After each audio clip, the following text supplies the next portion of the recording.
Tell me what it feels like to ride a motorcycle.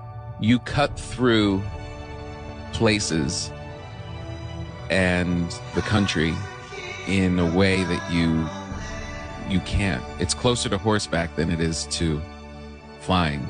Like you literally, but you don't realize when you're in a car that the temperature changes every 20 feet. Mm-hmm. The smells change every 20 feet.